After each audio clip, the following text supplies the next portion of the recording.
エミリア、君は処女かな？それだけは本当に大事なことだからさ。The fact that this is legitimately how the episode of ReZero ends, with Emilia in such a vulnerable situation where, like, she is just the ending credit scene here wants to emphasize that Emilia is straight up stark naked. Like, she has been declothed. And this entire situation, and the way Regulus Corneas comes into this room, implies that he potentially is the one that declothed Emilia. And this just instantly, I know for a fact anime onlys are going to be just in absolute shock, in a state of horror. Because you're wondering to yourself, Emilia was unconscious. What did Regulus Corneas, the Sin Archbishop of Greed, do to Emilia while she was unconscious? But not just that, what is he going to do? I mean, the very line of question that he literally says here basically emphasizes what he's going to be doing. Like, it's very clear. Him even remotely asking her a question like, "Are you a virgin?" I think his intentions are very clear, and I don't really need to spell those out. But the point of the matter is that we know Regulus has multiple wives. This was already confirmed a few episodes back, and actually even in season 2, technically. We know that he has multiple wives, we know that he basically has a poly relationship, and the fact that he dares ask Emilia this question is just like, this man, the audacity, the absolute audacity of this individual to even ask a question like that.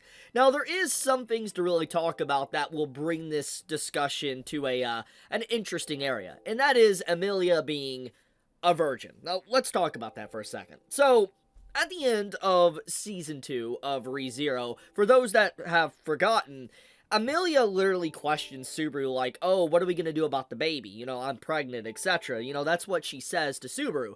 And if you're wondering where this came from, Emilia is so innocent, so naive, that she assumed the act of kissing, hand-holding, etc. would cause, potentially, you to get pregnant. And so Emilia is a very naive individual, we know this, and I wonder if she'll bring that up or even mention that potentially she might have lost her virginity to some degree because she's very naive on this subject. I wonder if she might say that to Regulus because of her interaction with Subaru. That is food for thought, because then that would definitely put a hole in whatever Regulus is trying to do. For instance, his attachment to Emilia, but also his overall vibe and how he feels about Natsuki Subaru, our main character of ReZero. Now, disregarding this cliffhanger, which is just straight up wild, like, this is an evil, evil, evil cliffhanger to leave people on. Like, this is literally the final scene of the episode, and I feel like a lot of people that watch this episode might have missed this scene, and the reason for that is because we literally have, like, the ending song start playing, and most people, when an ending song starts to play, yes, people like to listen to it, but a lot of people will just say, "Oh, the episode's over," and they'll close out of their, video player. But in this case, this is ReZero, and typically, there's always goodies hidden in amongst, like, the ending or ending song, behind the ending song, etc. And, obviously, that's what exactly happens. So for those that have missed this scene, I feel really bad. But at the same time, this is quite the cliffhanger that we're going to have to wait until next week to see where it's going to go and what he's potentially going to do to Emilia. Because even if theoretically Subaru resets and he does a new loop, so to speak, it doesn't necessarily mean that this timeline is forever gone. And I guess this is a good discussion to dive into that one, kind of retreading steps from Season 2. So if we remember Season 2 of ReZero, one of the big things that Subaru had a really hard time of overcoming when it came to Echidna's trials was that the potential possibility of what could have happened in the past or whatever. And Subaru saw multiple timelines, multiple areas within, his life to where he died, and then apparently that timeline kept going on. And so Subaru came to realize that just because he dies in said world doesn't mean that necessarily necessarily that world ceases to exist. In fact, it probably still continues going on, and so when he does die, he's leaving behind everyone, he's leaving behind that world, he's leaving behind everyone with just tragedy and sadness, and condemning them basically just to suffering. And Subaru really had a hard time, obviously, overcoming that in Season 2, and so in this case, let's just say theoretically, or hypothetically, something does happen to Emilia, and Regulus does something to her, that what he does to her, theoretically, is never going to disappear, if that theory of multiple timelines existing, so to speak. So Subaru's gonna have to live with that if something happens here, but regardless, he's not gonna be very happy when he finds out just the situation that Emilia is in at the end of this episode. You know he is going to have a raging fit. He might come to hate Regulus more than he hates Petalugius, Romani Conti. Like, I really think he legitimately will hate Regulus more, and this isn't even me being a source reader, or light novel reader, web novel reader, it's very apparent. I mean, when it comes to Emilia, if someone messes with Emilia, you know how angry Subaru gets. I mean, let's look at Season 1. So it's just like, when you factor all that in, you know he's gonna have some very harsh things to say to Regulus after this exchange. So, this is a perfect time to segue into the next part, and that is Subaru's character development and him actually helping out everyone at the, town hall, the city hall, before he goes to rescue Emilia. This is a very big detail that I think is going to gloss over a lot of people's heads, but it demonstrates Subaru's priorities and why people respect him in this current timeline, but also just how much he's matured since Season 1. He's not very rash. He doesn't instantly jump into something without thinking. He thinks about it and tries to plan things out before he goes any further, and you clearly see that within this episode, so let's talk about that. So Subaru in this case, we always have known when it came to anything, when it came to his priorities within his life, with being in this world, Emilia is his #1 priority. But as, the story has progressed and Subaru has gotten more attachments and more friends and people he could basically call family within this world, his overall outlook on things has definitely shifted. It's not just about Emilia, but it's also not just about only saving her. He wants to save everyone, which was his big objective at the end of Season 2. Remember, the whole conflict that really Subaru arrived to with Rosewall at the end of Season 2 was that he is greedy, that he will take the hard, thorny, rough path just to be able to save everyone, instead of taking the easy road to be able to just save one individual or only go for his ideals. Basically, Subaru wants to save everyone he possibly can, people that he loves and he has attachment to. And that is the point of this entire segment, is that Subaru isn't just focusing on Emilia, and he's realizing that he can't just do that because he needs to save everyone else, because the situation with Garfield, the situation with people in the city hall, a bunch of his friends like Wilhelm, Garfield, Crushin, all of them are going to the city hall. They're going to have to go to the city hall, so Subaru knows this, so he knows that he needs to be there to make sure things work out. That's a big detail, but it also, another thing is that Subaru had to learn a hard lesson, especially in Season 2,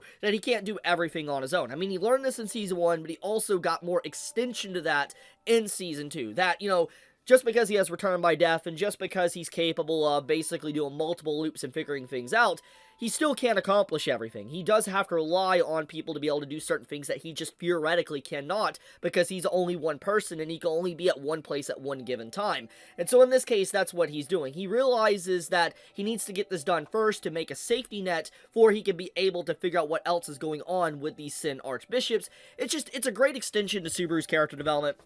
You love to see it. This more or less isn't necessarily new. This is just showcasing his development from Season 2. And I think that is a very big detail, like I said, that people are instantly just not going to really see, because obviously they're going to be taking everything else in from the episode, to the whole Garfield stuff, what happened with Mimi, to Wilhelm. I'll talk more about that in a second. With, Al, there's Julia's stuff, the dragon, the no CGI, the violence, the lack of censorship. There's a lot within this episode, a lot that people are going to talk about. So this little scene with Subaru, obviously, in the grand scheme of things, people are not going to focus too heavily on it, because there's just so much going on. But even still, this just shows the quality of the writing of ReZero from Tape Sensei, to be able to showcase this type of character development without really focusing heavily on it. It's a very passive way to showcase the growth of characters, without just saying, oh, they have grown a lot.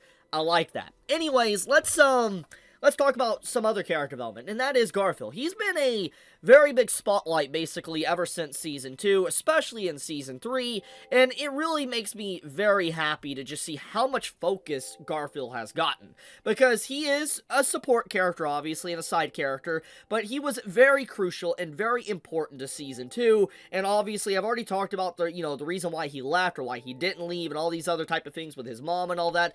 I'm not going to get back into that, because I've talked about that in my previous videos. The point I will say is that Garfield is just going through continuous revelations and wake-up calls and smacks to the face over and over again. He's traumatized, he has PTSD. I mean, hell, this whole segment here where he is literally facing two overpowered witch cultists, it showcases just how traumatized he is from Elsa. His instincts come in, just his bestial instincts to prove himself, to fight back. He buffs up and tries to fight back against these OP witch cultists, and obviously he puts himself into a very bad situation out of fear and trying to say he's not scared.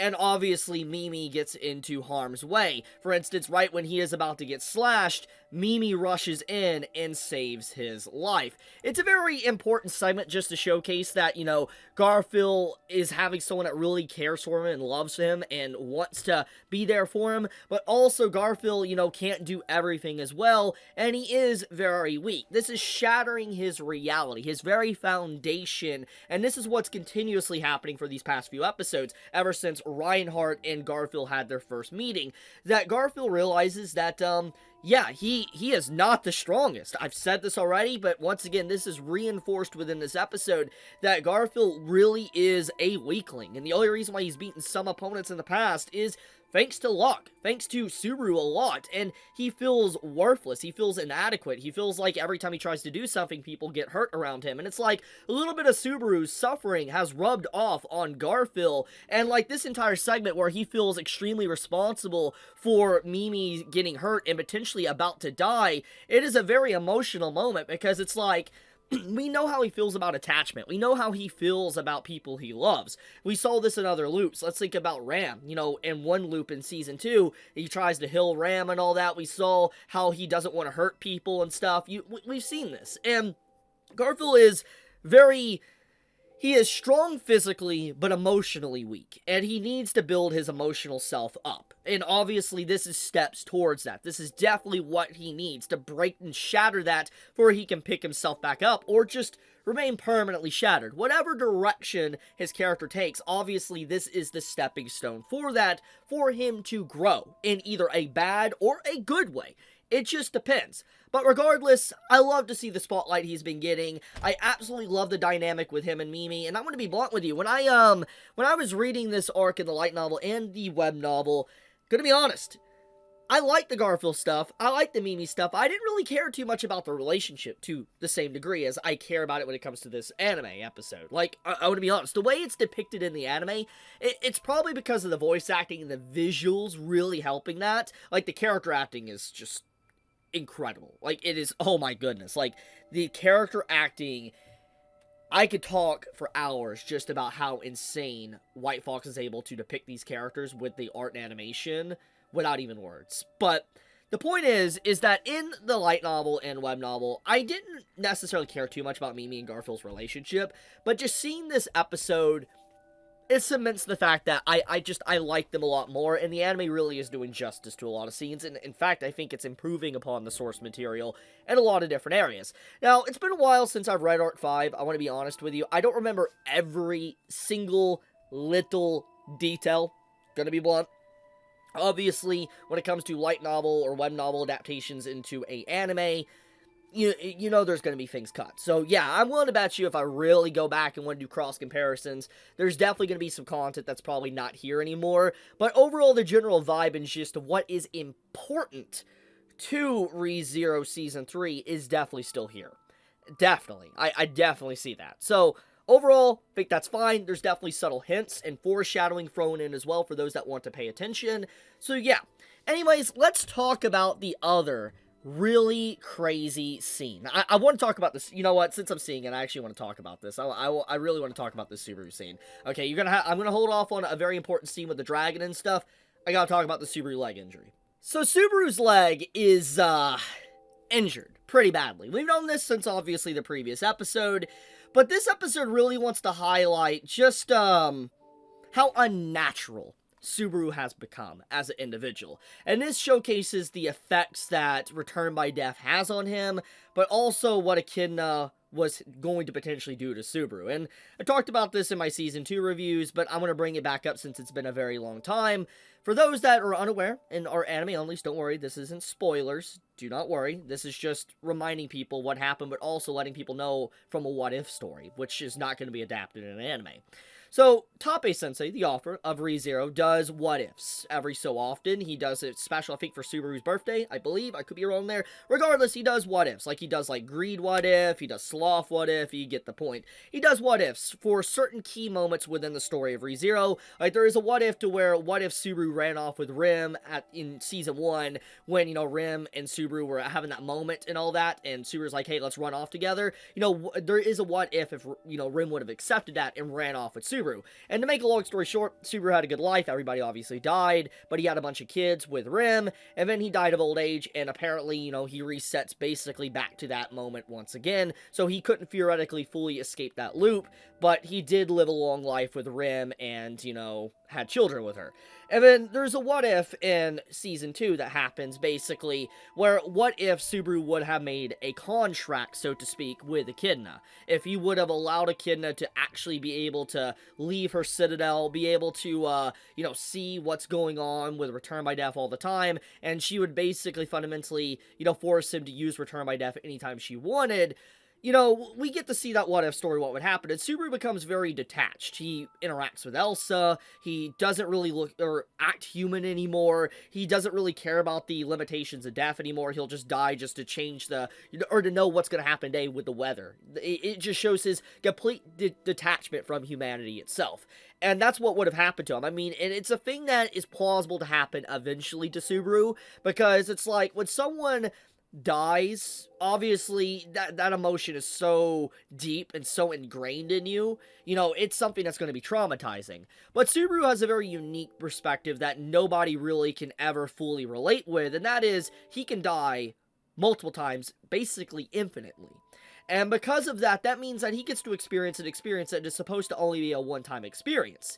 And so the fact that he's able to experience death basically hundreds, thousands, millions of times, so to speak, this means that Subaru eventually, psychologically, will become desensitized to his own death, which is something obviously he wants to fight back against. That's what he even made with his statement in Season 2.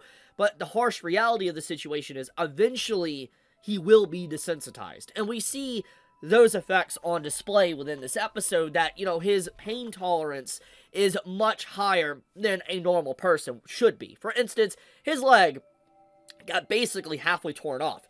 Felix himself even said that, like, you know, like, yeah, your leg was in really bad shape, and, you know, it's thanks to Beatrice and me that why you're even able to walk right now. And you see Subaru literally walking around, and his leg is bleeding really bad. But despite, obviously, a very grave injury that would make people just scream in pain and lay down for the rest of their day for weeks or months, Subaru is just walking around in hell, even running and jumping with his leg. And to show the fact that it is actually, he is in a lot of pain, there is literally a scene when he rushes to the top of the building, he literally lands, and his face is in a lot of pain, but he's able to still brush it off. But the fact is that he is experiencing pain with every single step, and it's not numb. And his pain tolerance has definitely gotten a lot higher, which makes a lot of sense. When you get multiple limbs chopped off, you experience multiple deaths, you're going to get a little bit used to, you know, pain, a little bit easier. So, in this case, we see those repercussions of just how he's able to handle pain. Very unique, honestly, unique way to do the character within the anime episode without really drawing too much attention to it. Like, obviously, the animators and artists, they were drawing attention to it, but it was never directly stated, like, man, do you not feel anything? Like, I really like that. Once again, it showcases the strengths of the team in White Fox that works on ReZero. They know what's important, but they don't try to slow down the episode or slog the episode down. They show it, and they expect the audience to be intelligent enough to pick up on these details and understand what is going on. Which, by the way, I do want to talk about something since I'm on this scene. I really like the scene with Crush. The fact that he, like, princess carries her and stuff, it's a very cute scene. A lot of people are simping for Subaru and Crush at the moment for this scene, and makes good sense, but it makes a lot of sense, but still, very cute scene. Very, very cute scene, and I'm expecting a lot of good stuff from Crush in these upcoming episodes. Get ready for that. So at long last, let's talk about this scene. Let's talk about this uncensored dragon that is not CGI, this full regeneration scene. It is horrific. Absolutely a horrific scene. And the expressions on this dragon, the expressions to the voice acting, to the art and animation, it's something that, honestly, I never expected to be done so well. But most of the time when it comes to scenes like this, in art and animation for anime, it's CGI. It is. And it's very easy to tell why. This segment here, in particular, this regeneration scene for the dragon, it is so detailed. I don't really think people understand just probably how difficult this was. The many frames in between frames and stuff to really be able to draw this to make it actually look like actual regeneration in a very cohesive way. There is probably someone that worked on this for weeks, maybe months, to get this cut done. I don't know who worked on this scene, but they legitimately did some very impressive work. I am very surprised that White Fox legitimately decided to, opt in for a non-CGI dragon, especially non-CGI for a complete regeneration scene. A very detailed regeneration scene at that. It isn't just your standard regeneration of just an arm coming back. We're talking about a whole face restructuring itself, teeth growing back in, flesh and muscle coming back in with the skin reattaching. It is a very detailed scene that legitimately is surprising they chose not to do the easy way out, because most companies and most employees and stuff will take the easy road, but in this case they probably have the same mentality and determination as Subaru and Garfield to never back down and to take the 40 and hard path to be able to accomplish your goals, because at the end of the day you will feel a lot more satisfied with it. But there is something to talk about since we're on the scene with the dragon. Obviously, what this entire segment is implying, this scene is implying this is Capella, aka the Sin Archbishop of Lust. I mean, she even names herself, but the very expressions on the dragon definitely fit like what a lewdish like dragon would probably look like, with these expressions very eccentric and all that. You can tell very unhinged, and this definitely does give a lot of credibility to Capella's name, for instance being named after literally the country that Subaru's current affairs are taking place in. And Wilhelm even mentions that someone like her name, for instance the middle name Emeralda, or however you pronounce it, I can't say the last name, I'm gonna butcher it if I do, and you if you watch the episode you know the name, but basically Capella was never attached to the name, but there was the middle name and the last name that was actually in the history books for this world. And so the name is something that does exist. The question is the Sin Archbishop of Lust actually the real royalty, or is this someone that just decided to choose their name and is using that as an alias? So, is that what's going on? There's a lot of questions, but regardless, the fact that, Lust is able to turn into a dragon to some degree does give credibility that she is potentially royalty, because as we know, the kingdom that, she is daring to have her name as is basically like a dragon kingdom. They worship dragons pretty much. They look to a dragon and all that. And so you factor all this in, her being able to turn into a dragon, it's like, okay, potentially possible. So what happened there? What exactly happened? How did this happen? How did someone that was once royalty turn into something that is basically the antithesis to everything that the world, loves? Like, she is hate and evil itself. Like, why? So yeah, it's very interesting, and it makes you wonder what direction this character is going to go, and when are we going to actually get those details. Now, speaking of details, one thing I do like is how Subaru really just straight up was doing a mockery to Capella, just straight up like saying awful, heinous things to her. And I like this sequence for a variety of reasons. Basically, Subaru was calling out the fact of how the Sin Archbishops are acting, like, why are you all coming in at once? You're supposed to come in like a final boss or whatever, one by one. Why are you coming in like you're some kind of deity or whatever? Basically mocking Capella, and also mocking this depiction of a dragon. It doesn't really seem very dragon-like or majestic, and Also, I do like how Capella mentions that Subaru feels very different. He's very different from the other meat scraps around him. And most likely, if we had to take an educated guess, it's probably because of the Witch's scent. We know, thanks to, his connection with, the Witch of Envy, and how he has witch factors in him, how he technically has the unseen hand.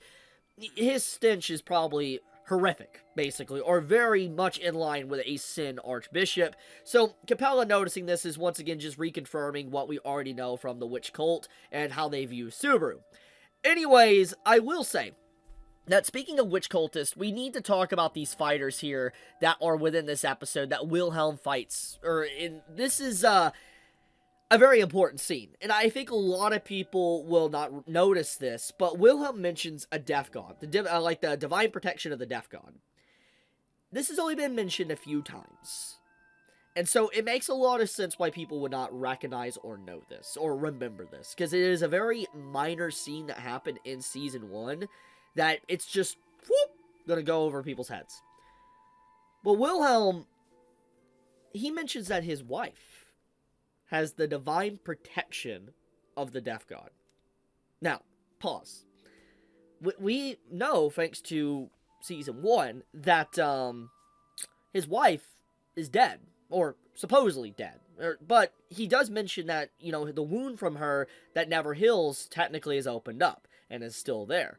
So he basically kind of more or less confirms whatever's going on here, this person either is his wife, or is someone related that has the same divine protection as his wife, or some ability very similar to it. So Wilhelm having this matchup and crossing blades, and he's like, I see, and he understands, it's implying something's going on there. So I do want to focus in on that, because obviously these past few episodes have also wanted to focus on Wilhelm's character, or the Astera family, however you pronounce it, basically Reinhardt's family, and their dynamic and how they view everything. These episodes have wanted to focus in on that and their connections and stuff. So if this really is indeed someone connected to their family, this is going to complicate things a lot, not just with Wilhelm, but Reinhardt and Reinhardt's father, Heinkel, that is currently taking Felt hostage within this episode. So yeah, overall, man, what an amazing episode of ReZero. I truly love everything about this. It is just an incredible, incredible episode. We even get this conclusion at the end with Gluttony appearing, and oh boy, the anger and animosity that Subaru has would probably rival wrath in this moment. The amount of hatred we know he has for Gluttony after everything, I can't wait to see what Subaru does and what he says to Gluttony, because this is one of the worst situations you potentially could have, because obviously we know what Gluttony is capable of. So we'll see where that one goes. Anyways, I'll leave it at that. Thank you so much for watching. Thank you so much for commenting and liking the video. I greatly appreciate it. But with that, guys, I love you. Be safe, stay healthy. Chibi out.